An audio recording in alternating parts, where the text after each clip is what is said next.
maintenant, on a la chance quand même de recevoir un agriculteur, quand même un riziculteur, parce que ben, voilà, on imagine que demain, l'agriculteur sera aussi transformateur peut-être des matériaux.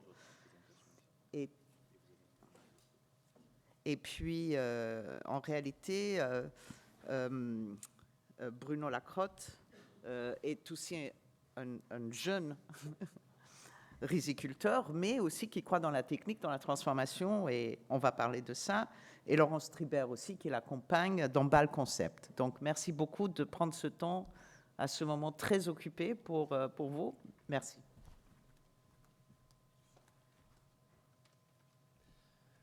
Tout d'abord, merci à la Fondation Luma de nous permettre d'intervenir aujourd'hui et aussi de nous aider dans un travail un peu de promotion pour promouvoir les coproduits qui existent sur la filière ou plutôt la production du riz et sa transformation. Donc nous sommes riziculteurs transformateurs, puisqu'en plus de l'activité de producteur de riz, on va le développer, on a un stockage et une rizerie de transformation en plein bassin de production, donc en pleine Camargue, juste à côté du Sambuc. Alors, l'équipe de la Fondation Luma nous a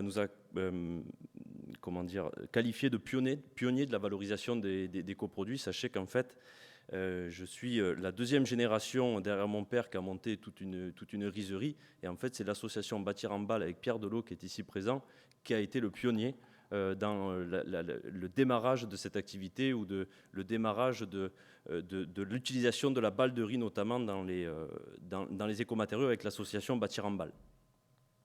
On peut parler d'une filière de riz de Camargue 100% maîtrisée et zéro déchet, donc à l'échelle de la rizerie, puisque de la production jusqu'au conditionnement, rien n'est perdu.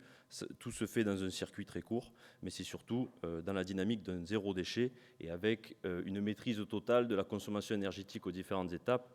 Et comme vous pouvez le voir sur la photo aérienne de notre site industriel, donc toujours à côté du Sambuc, il y a une toiture photovoltaïque qui nous permet, en plein ensoleillement, de produire autant d'énergie que ce que nous en consommons.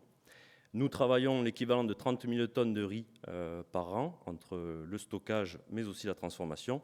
Nous sommes organismes stockeurs privés, nous ne sommes pas une structure coopérative, mais nous avons des riziculteurs apporteurs historiques qui nous permettent de collecter sur l'équivalent de 30 000 tonnes. Donc quand on parle d'une structuration, comme nous collectons le grain, pour nous c'est un détail que d'aller collecter la plante entière et donc de collecter la paille. Toujours sur une partie contextuelle, et on voulait rappeler vraiment la distinction qu'il y a entre la paille et la balle de riz, parce que dans bon nombre de publications d'écrits, il y a l'amalgame qui est fait entre la paille et la balle. Faites attention, la paille est le coproduit généré au moment de la collecte du riz de Camargue à la moisson, et la balle de riz, nous allons le développer, suit la chaîne de transfert du riz paddy jusqu'au stockage, et c'est lors de l'étape de transformation que nous générons ce deuxième coproduit. Dans la chaîne de production et de transformation, on démarre par la paille, parce que c'est le premier coproduit que nous générons. La ressource, elle est estimée à 27 000 tonnes d'après les dernières publications. Nous, on a réduit cette ressource à 25 000 tonnes par an. L'origine, on en a parlé, c'est la moisson du riz, et la disponibilité est annuelle. En termes toujours dans une partie contextuelle, évidemment, c'est un coproduit 100% biosourcé, de fait. Le côté renouvelable annuellement, puisque c'est une culture annuelle, une céréale à paille.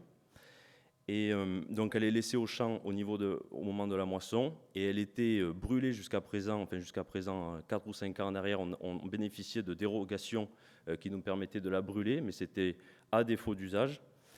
Et donc nous, on a été, c'est vrai, parmi les premiers à sourcer beaucoup de paille à titre gracieux pour bon nombre de projets afin qu'il y ait des projets qui aboutissent. Et c'est vrai que la partie des écomatériaux prend du sens pour tous les coproduits du riz. Pourquoi ? Parce que la paille et la balle sont riches en silice. Cette richesse en silice permet de mieux se comporter naturellement face à la décomposition qui peut se passer dans l'isolation ou dans la cloison d'une maison. Mais aussi une certaine, alors on ne résiste pas à la flamme, mais une certaine robustesse un peu plus marquée que si nous nous comparons à d'autres écomatériaux. Et après, donc, il existe deux filières de valorisation. Vous avez la paille brute, en botte, en vrac, Nous développerons après les différents projets qui aboutissent. Et puis ce matin, ça a été l'occasion de parler aussi d'application de paille de riz donc en botte.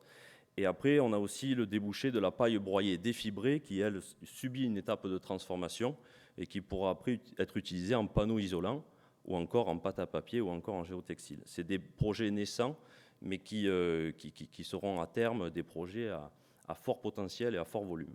Notre partenaire là-dessus, pour citer l'ensemble des partenaires, après l'association Bâtir en Balle, c'est JCL Agri qui nous aide sur le terrain pour collecter la paille de riz depuis plus de 10 ans. Donc maintenant, pour parler des challenges, ça a été évoqué, c'est d'organiser la récolte qui se passe qu'une fois par an. Donc on a un créneau de récupération qui est quand même très restreint de cette ressource. Après, il y a toute une partie d'industrialisation et de la transformation, si on parle d'unités de défibrage ou de reconditionnement en bottes de différents formats, tout ce qui ne peut pas se faire au champ. Et le challenge principal, c'est la structuration de la filière, d'identifier les besoins, on a dit, des différents chantiers, puisqu'on n'a qu'une fenêtre de tir pour la collecte, d'anticiper les volumes, de le stocker, de le transformer, de prescrire, et tout ce qui a été cité avant nous. Je laisse la parole à Laurence sur la partie plus en détail. Très bien. Ben là, c'est un peu de la redite, hein, puisque finalement, on est le début de la chaîne qui a été présentée depuis ce matin, la ressource, mais on vient juste d'en parler avec Nicolas Canzian du Réseau français de la construction paille. C'est bien d'intégrer complètement la botte de paille de riz dans les règles professionnelles, de façon à pouvoir simplifier sa mise en œuvre dans les divers bâtiments en neuf ou en rénovation, comme on le voit là. Donc, c'est un sujet qu'on peut passer. Donc on a abordé le sujet de la paille de riz, on bascule maintenant sur plus en aval de la filière sur la balle de riz. Donc pour rappel, la balle de riz est bien l'enveloppe du riz qui n'est pas comestible. Donc là, ça répond à la partie, est-ce qu'il n'y a pas de concurrence ou de compétition entre produire une céréale pour la consommation humaine ou produire une céréale pour aller isoler des bâtiments. Là, sachez qu'il n'y a aucun sujet puisque la balle n'est pas comestible en humaine, ni même en animal. La paille, c'est le même sujet, à part une application litière animale, mais qui convient très mal parce que la richesse en silice fait des gènes pulmonaires pour le bétail, il n'y a pas de sujet. Il n'y a d'autant plus pas de sujet que la paille de riz, excusez-moi, là, je contre-indique un peu ce qu'on a dit, la paille de riz au champ pose un problème quand on est en succession de cultures de riz, c'est que le résidu de récolte va amener une méthanisation sur la culture du riz suivante. Donc la gestion du résidu sur une rizière, c'est quand même un sujet très très important. Donc il vaut mieux l'exporter et la valoriser sur d'autres marchés plutôt que de la laisser et qu'elle soit méthanisée l'année d'après. Après, s'il s'agit d'une culture sèche suivante de type blé, on peut, je ne suis pas là pour dire ce qu'il faut faire ou pas, mais il est préconisé de la laisser au champ pour renouveler la matière organique, puisque la culture sèche suivante va permettre aux bactéries d'être activées, mais pas en milieu anaérobie. Donc, dans la suite de la filière, nous travaillons la balle de riz. Donc, la balle de riz représente à peu près 20% du poids. Donc, nous sommes sur une ressource de 4 à 5 000 tonnes par an. L'origine de ce produit, c'est lors du décortiquage du riz au niveau de la rizerie. Et du coup, on a une disponibilité qui est en continu, puisque c'est au fur et à mesure de la demande de clients que nous générons finalement ce coproduit, parce que le riz est stocké à l'état de paddy, donc enveloppé de sa balle. Donc on va dire sur la disponibilité, on sait un peu plus s'adapter aux différents besoins de la construction. Pourquoi Balle Concept et pas Silo de Tourtoulin qui est notre rizerie? C'est parce que j'ai développé, alors je suis la deuxième génération de riziculteurs, mais surtout de riziers transformateurs, et j'ai dédié une SARL qui s'appelle la SARL Balle Concept en 2015 pour valoriser tous ces coproduits, qui étaient à l'époque plus des déchets que des coproduits. On a bénéficié du lauréat régional en 2019, premier trophée de la bioéconomie. Là également, nous sommes sur un matériau 100% biosourcé et on est allé plus loin dans la valorisation de la balle de riz à travers une commercialisation d'une balle de riz en qualité premium pour le bâtiment. On va développer à quoi correspond cette qualité que nous qualifions de premium. Et donc, vous avez deux images d'utilisation de balles de riz. Alors, je ne sais pas comment faire fonctionner le pointeur, mais vous avez les ballots de balles de riz qui sont... donc ça, c'est conditionné au départ de la rizerie par Balle Concept. Et après, c'est disposé dans des caissons ossature-bois, tel qu'on peut imaginer notre granulat vrac qui existe sur le marché. Les challenges de la balle de riz, ça a été de travailler ce volume important généré par la rizerie parce que c'était un coproduit qui avait une très faible densité. Donc c'est pour ça que Bâle Concept a investi dans une presse à poste fixe. Vous l'avez là en image, la presse. Et après, ça a été aussi également, grâce aux travaux de l'association Bâtir en Bâle et des échanges avec Pierre Delot, qui avait un discours qui a résonné pour moi la deuxième génération de riziers, c'était d'écarter le risque de prolifération d'insectes ravageurs du grain, mais aussi d'enlever la poussière. Donc en fait, en 2017, on a bénéficié d'un accompagnement en région pour travailler sur le dépoussiérage et le nettoyage des grains résiduels qui peuvent être contenus dans la balle de riz, qui sont contenus parce que la rizerie ne fait pas un travail parfait. Et donc voilà. Et après, donc le challenge a été d'investir dans des équipements industriels qui étaient en fait que des développements sur mesure, parce que rien n'existe sur ces matériaux qui sont dans le monde entier pas forcément valorisés sur ce débouché-là. Je vois que l'horloge clignote. Je passe la main à Laurence. Moi, je suis dans le rouge, hein, donc. Ok, donc suivante, c'est ça. Donc Pierre Delot, que vous reconnaîtrez avec son t-shirt orange, l'association Bâtir en Bâle, a fait le relais, a fait le lien entre le monde agricole et le monde du bâtiment qui est aujourd'hui largement représenté, et a aidé ou participé et travaillé avec les laboratoires pour caractériser cette fameuse balle de riz de façon à ce qu'elle puisse être utilisée sur divers chantiers. Donc là, c'est tout un travail de ressources que l'on va retrouver sur le site de l'association Bâtir en Bâle et qui est très utilisé, vers lequel on renvoie très régulièrement. Au niveau des acteurs, évidemment, nous sommes partenaires d'Envirobat BDM, Nicolas qui est intervenu tout à l'heure, également d'Envirobat Occitanie, puisque la Camargue, c'est 2/3 PACA, 1/3 Occitanie. Donc il y a aussi du riz en Camargue, évidemment. On l'a dit, et les éco-bâtissons, entre autres, ce sont les structures régionales avec lesquelles on intervient très régulièrement. Dans la partie créativité, si on sort du contexte purement camarguais, qu'est-ce qu'on fait avec cette balle de riz ailleurs dans le monde et notamment en Europe ? Bien là, vous avez un exemple en fait d'un bâtiment monté avec une imprimante 3D et qui intègre de la balle de riz dans ce mélange de terre, donc assez original. On a évidemment tout un tas d'enduits qui sont possibles, soit avec de la paille de riz broyée, soit avec de la balle de riz, soit pour un aspect décoratif, soit pour des compléments d'isolation.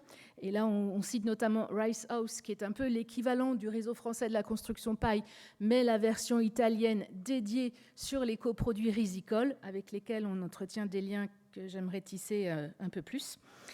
On a aussi des mélanges de béton bas carbone dans lequel on peut intégrer l'un ou l'autre de ces coproduits.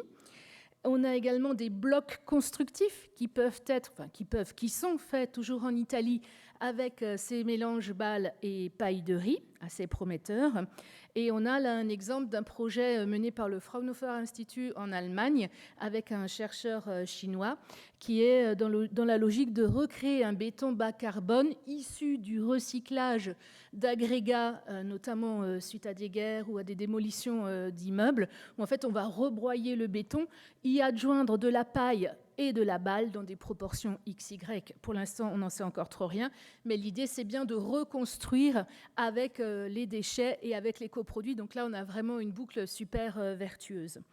Et dans le monde, on a au Panama un exemple là d'une cellulose donc à base de pâte de papier journal mélangée avec de la balle de riz en panneau isolant. On a des ourdis au Sénégal. Enfin, partout dans le monde, on cultive le riz. Et donc, partout dans le monde, c'est hyper important de trouver des ressources, d'utiliser ces ressources existantes pour s'en servir dans le bâtiment. Et au final, j'ai eu du mal à trouver quelque chose qui ne soit pas A par rapport aux fameux critères de durabilité, puisqu'on coche toutes les cases. Alors c'est peut-être un peu prétentieux, mais c'est quand même ça, hein. On est bien sur un déchet au sens une ressource qui n'a pas d'usage connu, je parle toujours de la balle et de la paille. On est bien sur une adaptation au changement climatique. On est bien sur la riziculture qui est fondamentale pour maintenir ce patrimoine qui est la Camargue, avec une préservation également de la ressource en eau et de la biodiversité en apportant de l'eau douce dans notamment l'étang de Vacarès, qui sert à limiter l'entrée d'eau salée, l'eau de mer. prévention, contrôle de la pollution, isolation biosourcée, etc., etc. Il n'y a que des avantages. Donc merci d'être tous là aujourd'hui pour prendre cette conscience et la mesure de cette ressource qui est vraiment disponible chez nous dans la région.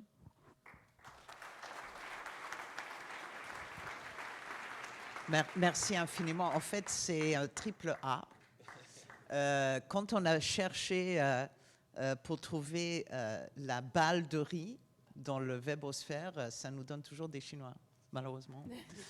Ça veut dire qu'il faut faire plus pour qu'on connaisse le riz en Camargue quand même.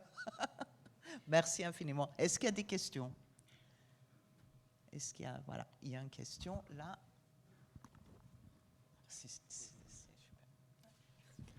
Oui, question très courte. À quand le référentiel de techniques courantes pour la construction en balle de riz?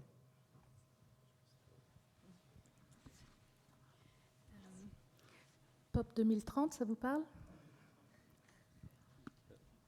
Je me permets d'intervenir, sachant que POP 2030, c'est déjà très loin quand on parle d'aboutissement industriel. Bon, ça, c'était la casquette industrielle qui parle, mais c'est vrai que c'est depuis 2017 qu'on travaille, ou même 2015 avec l'association Bâtir en Balle. C'est vrai qu'il y a une certaine amplitude dans toutes ces démarches qui ne sont pas corrélées à ce qu'on peut connaître dans les applications industrielles, quoi. Mais bon, on est patient et on attend, mais on est prêt.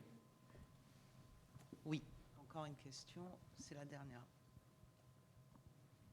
Je reprends la parole, excusez-moi. Le sujet est passionnant. La question que je me pose, c'est la constance de la qualité du matériau. On sait que dans le monde agricole, il y a des millésimes, il y a des moments où les choses se produisent bien, le riz pousse bien, il est de bonne qualité. Il y a des moments où on a besoin de le fertiliser plus, etc. Est-ce qu'on peut parler d'une constance dans le matériau que vous produisez? Oui, on peut assurer une certaine constance. Alors, toujours pour parler dans l'ordre des gisements ou des productions, pour aborder la paille de riz, on arrivera à avoir une certaine homogénéité de par la pureté variétale. En fait, c'est que dans une rizière, vous avez que du riz, donc au Rhiza sativa, la paille de riz va se comporter de la même manière. Après, il y aura peut-être une faible diversité d'une variété à l'autre, mais bon, ça, c'est pas ce qu'on a vu dans les caractéristiques des pailles de riz. Ce qui peut intervenir, c'est la présence d'adventices à l'échelle d'une rizière. Donc là, bon, c'est pour ça qu'il faut structurer la filière, c'est-à-dire que quand on va récolter le premier andin qui est pris sur l'équivalent du talus ou du bourrelet, bon, ce sera plus sale, donc peut-être que ça, il faudra le broyer et prendre que le cœur de la rizière. Bon, ça, après, il faut nous faire confiance là-dessus parce qu'on est d'expérience là-dessus. JCL Agri a déjà énormément de recul et d'historique sur cette partie-là, mais ça va demander une structuration pour ne pas faire n'importe quoi, c'est sûr. Une rizière qui est très sale et qui est pleine de roseaux, alors malgré que le roseau a aussi son application dans les écomatériaux, parce que pour bosser les pieds dans l'eau, quoi qu'il arrive, il y aura quand même une structure qui fera que ça ne va pas apporter une grande diversité dans la qualité. Ça, c'est pour le volet paille. Et le volet balle, justement, pour éviter des fluctuations de qualité, c'est pour ça qu'on a investi dans des nettoyeurs qui permettent d'enlever le grain pour gommer cette partie de présence de grain qui peut être fluctuant selon si c'est un grain rond ou un grain long. Et après, c'est surtout la poussière intrinsèque de la balle qui avait besoin aussi d'être extrait, parce que sinon, là, vous aviez une densité qui était très hétérogène. Mais d'après nos dernières analyses, depuis qu'on a installé des nettoyeurs, on a une bonne homogénéité du produit. Merci infiniment. J'ai encore un petit mot. Bien sûr, si vous choisissez du riz français, du riz Camargue, IGP, c'est bien, bio, c'est mieux. Merci beaucoup.